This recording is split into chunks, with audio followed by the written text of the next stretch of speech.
Hi, just wanted to share a quick update on best practices for blogging. This is an update that has been long overdue. And so I just wanted to share, first of all, our perspective on blogging.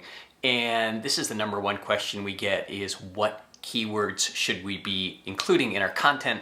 And the answer is don't worry about it. And I know that sounds strange coming from SEO, but really, the goal of writing content is for the audience.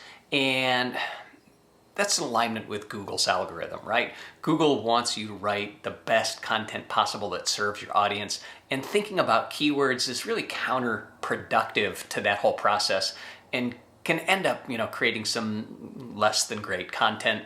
So what we do is we actually, first of all, you're going to get the keywords that you need about the content in the content. That's just a natural byproduct of it.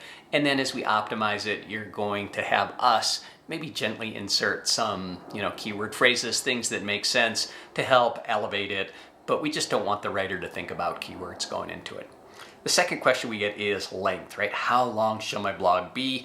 And I know you're asking, how can I expedite the process? But the fact of the matter is short blogs don't tend to do very well unless, that's what serves the audience, right? And so for a lot of discovery type things, just the more the better, but I'm going to give you sort of this minimum guideline. I like to see at least 1,000 words, and 2,000 words is not pushing it. I know that's a lot, but that's a comprehensive piece of content if you're talking about, something that has a lot of interest, a lot of data points, a lot of, opportunities right for the reader though. And so, if 1,000 words is too much to answer a single question, then it is. The other thing we get is images. How important are images and how many should we include? Images are an important part of SEO optimization, but they're also way more important for the user. Again, right? You see a theme we have here, create content for the user. And so images that help describe what you have going on in the content are going to help. And with that said, original images are always better. Use stock where you must, but don't just put in images just for the sake of using images. The other thing is if you've ever been to a piece of content that has no graphics, images, video, anything like that, and there's just this long list of words, first of all, Google sort of docks you for that, right? Because it sort of sees that it may be automated. Second of all, you just don't want to read it. It just doesn't break it up. So, at least an image every 500 words, maybe a little more than that. I like to see 3 images in 1,000, pieces of content, including that header image. I think that's what works.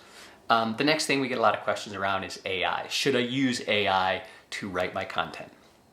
And I don't know if that's the right way of thinking about it, but number one, you should definitely be using AI, right?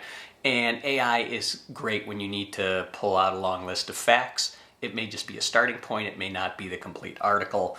But, if you're writing an article about, a topic, you might ask ChatGPT, what are the top 10 most important things that people need to know about this?